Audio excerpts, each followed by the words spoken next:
नमस्कार दोस्त, आज पढ़ेंगे पृथ्वी का गति या गतिविधियाँ, क्योंकि इससे संबंधित जो एग्जाम में क्वेश्चन बनते हैं उसके बारे में समझेंगे। क्योंकि हम जानते हैं कि पृथ्वी अपने स्थान एक चक्कर लगाने में 24 घंटा लगता है, जिससे आपका दिन रात परिवर्तन होता है। वहीं पृथ्वी जब सूर्य का चक्कर लगाती हैं, जिसमें 1 वर्ष लगता है यानी 365.6 घंटा, उसे आपका जो है कि वार्षिक गति या ऋतु परिवर्तन होता है, उसके बारे में समझेंगे।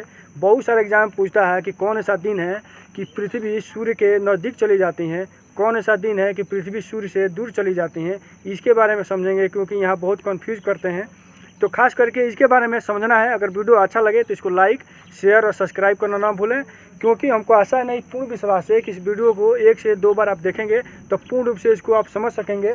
तो सबसे पहले हम ये जानते हैं कि पृथ्वी अपने स्थान में घूमने में 24 घंटा लगता है। खासकर याद रखें, 24 घंटा लगता है आपका जो है कि 23.56 मिनट। तो मिनिमम जो है कि 24 घंटा इसको रखा जाता है कि 24 घंटा में पृथ्वी अपने स्थान को एक चक्कर लगा लेती है। तो एक चक्कर लगाने से जो है कि दिन रात परिवर्तन होता है।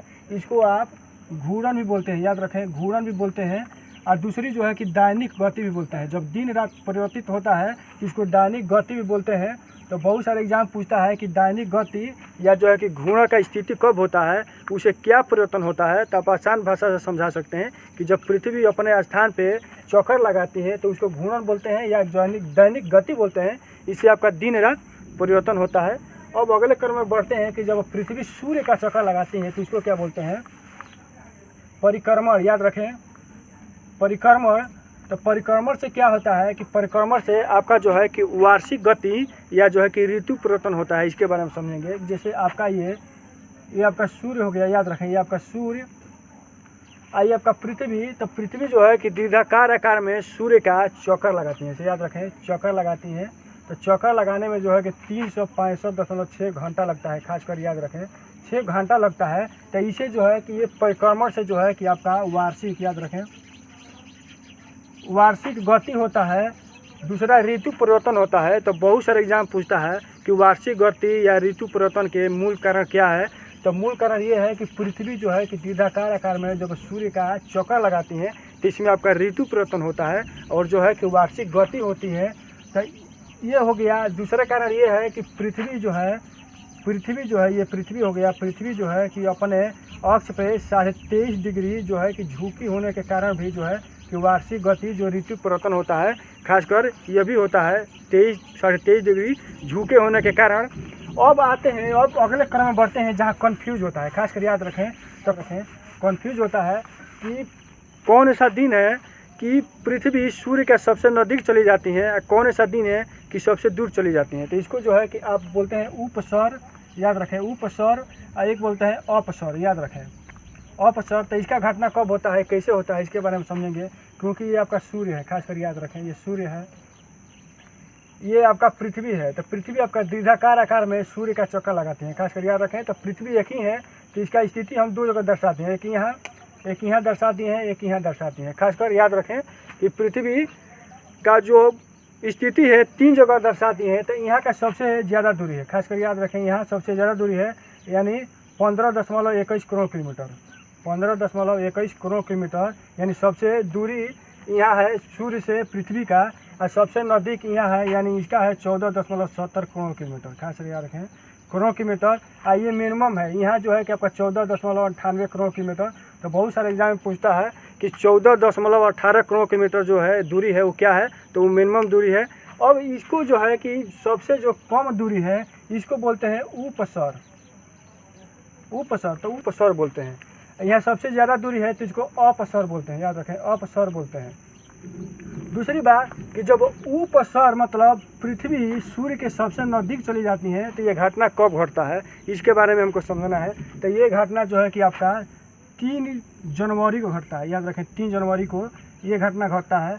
और जब यही पृथ्वी यहाँ चली जाती है तो यहाँ जाने में आपका 6 माह लगता है, 6 माह लगता है। तो खासकर याद रखें कि 6 माह यानी जो है कि 3 जनवरी, यानी 3 जनवरी के बाद 6 माह यानी अगले तारीख को यहाँ जो है कि आपका पृथ्वी पहुँच जाती है। तो यहाँ पहुँच जाती है तो कितना समय लगता है, यहाँ 4 जुलाई। खासकर याद रखें, 4 जुलाई। तो ये घटना जो है कि 4 जुलाई को घटता है। मतलब जब सूर्य से पृथ्वी सबसे दूर चली जाती है तो वो तारीख रहता है आपका जो है कि 4 जुलाई, खास कर याद रखें 4 जुलाई। और सबसे नज़दीक रहती है तो उसका जो है कि 3 जनवरी, खास कर याद रखें। तो ये होता है आपका उपसर अपसर, तो इसमें आपको कन्फ्यूज नहीं होना है। अगले क्रम में बढ़ते हैं। अब आता है कि कौन ऐसा दिन है कि संपूर्ण पृथ्वी पे दिन रात एक समान होता है, तो उसके भी बारे में समझेंगे। क्योंकि ये पृथ्वी है, तो पृथ्वी को हम जानते हैं कि एक बीचों बीच एक विषुवत रेखा है, खास याद रखें। बीचों बीच एक विषुवत रेखा है जो पृथ्वी को 2 बराबर भागों में बांट देता है। एक निचली को जो है कि दक्षिणी गोलार्ध याद रखें, दक्षिणी गोलार्ध, और ऊपर वाला भाग को उत्तरी गोलार्ध याद रखें, उत्तरी गोलार्ध। तो ये विषुवत रेखा जो है कि 0 डिग्री पे, विषुवत रेखा 0 डिग्री पे पृथ्वी को 2 बराबर भागों में बांट देता है। अगर रेखा के बारे में अगर जानकारी लेना है तो एक ग्लोब के माध्यम से एक वीडियो बना दिए हैं, उसको आप देखें, रेखा से संबंधित जानकारी आपको मिल जाएंगी। अब क्या है कि ये दक्षिण गोलार्ध में एक 23.5 डिग्री पे याद रखें, 23.5 डिग्री पे एक रेखा है मकर रेखा, याद रखें मकर रेखा। उसी प्रकार उत्तरी गोलार्ध में 23.5 डिग्री पे एक है आपका कर्क रेखा, खास करके याद रखें। अब थोड़ा इसके बारे में हम समझते हैं कि जब सूर्य, याद रखें, जब सूर्य, ये आपका सूर्य का एक और आकृति बना लेते हैं।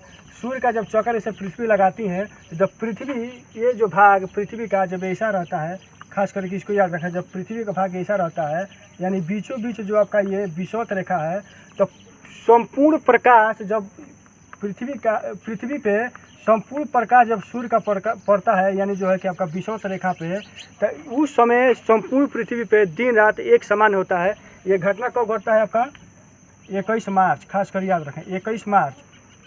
अब 6 महीना बाद यही जो पृथ्वी घूमते घूमते जब यहाँ आ जाती है, खास कर याद रखें यहाँ, तो फिर वही स्थिति होता है कि फिर विषुवत रेखा पे सूर्य का प्रकाश संपूर्ण रूप से पड़ता है।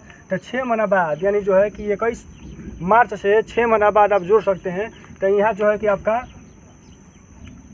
22 सितंबर, याद रखें 22 सितंबर, यानी वर्ष में 2 बार ऐसा स्थिति होता है कि आपका 21 मार्च को संपूर्ण पृथ्वी पे दिन रात समान होता है, संपूर्ण पृथ्वी पे दिन रात समान होता है, दिन रात समान होता है, यानी 21 मार्च को।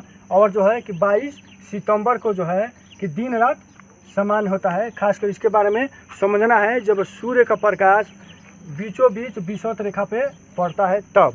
अब आते हैं आपका कर्क, जो कर्क रेखा है, जब कर्क रेखा पे जब सूर्य का प्रकाश पड़ता है तो उस समय क्या होता है इसके बारे में समझेंगे। कि एक और हम नक्शा बना लेते हैं, एक और पृथ्वी का, ये आपका सूर्य है, खास कर याद रखें ये सूर्य है। आइए इसे आप पृथ्वी जब चक्कर लगाती हैं इसके बारे में समझना है। तो जब आप पृथ्वी यहाँ हो जाती है, खास कर याद रखें, तो ये बीचों बीच आपका विषुवत रेखा मान लेते हैं। यहाँ कर्क रेखा जो 23.5 डिग्री पे कर्क रेखा है उत्तरी गोलार्ध में, याद रखें उत्तरी गोलार्ध में कर्क रेखा है। तो जब सूर्य का प्रकाश पूरे विधुत रूप से जब कर्क रेखा पड़ता है तो उस समय उत्तरी गोलार्ध में सबसे बड़ा दिन होता है। ये स्थिति, ये घटना कब घटती है 21 जून को, खासकर याद रखें 21 जून को, यानी उत्तरी गोलार्ध में सबसे बड़ा दिन होता है। उत्तरी गोलार्ध में 21 जून को सबसे बड़ा दिन होता है। तो उस दिन जो है कि दक्षिण गोलार्ध में सबसे बड़ा रात होता है, खास याद रखें सबसे बड़ा रात होती है। इसको याद रखें क्योंकि इसको उल्टा कर देना है, इसमें खासकर दिमाग नहीं लगाना है। अगर जो है कि 21 जून को उत्तरी गोलार्ध में सबसे बड़ा दिन होता है तो आप समझ जाइए कि 21 जो है कि जून को दक्षिणी गोलार्ध में सबसे बड़ी रात होगी। तो इसमें ज़्यादा दिमाग नहीं लगाना है। अब क्या है कि यही पृथ्वी जब घूमते घूमते 6 महीना बाद जब यहाँ आ जाती है, खासकर याद रखें, तो ये जो रेखा है तो यहाँ चला जाता है। ये जो निचला रेखा है यानी जो है कि आपका मकर रेखा, तो मकर रेखा नीचे हो जाता है। तो सूर्य का प्रकाश जब पूरे विधुत रूप से 6 महीना बाद अब मकर रेखा पड़ता है, तो आप याद रख सकते हैं कि 6 महीना बाद यानी जो है कि आपका 22 दिसंबर, याद रखें 22 दिसंबर को उत्तरी गोलार्ध में, दक्षिणी गोलार्ध में सबसे बड़ा दिन होता है। खासकर याद रखें 22 दिसंबर को जो है कि दक्षिणी गोलार्ध में, याद रखें दक्षिणी गोलार्ध में सबसे बड़ा दिन होता है, याद रखें दिन होता है। और जो है कि 21 जून को उत्तरी गोलार्ध में सबसे बड़ा दिन होता है। तो खास करके इसके बारे में याद रखना है। तो ये सब जानकारी हैं, ये सब बेसिक जानकारी है, इसके बारे में कंफ्यूज बिल्कुल नहीं होना है। इस वीडियो को आप 1 से 2 बार देखेंगे तो हमको आशा नहीं, पूर्ण विश्वास है कि आप इसको पूर्ण रूप से समझ सकेंगे। तो अगर वीडियो अगर अच्छा लगे तो इसको आप लाइक भी करें, शेयर करें, सब्सक्राइब करें। धन्यवाद। जय हिंद।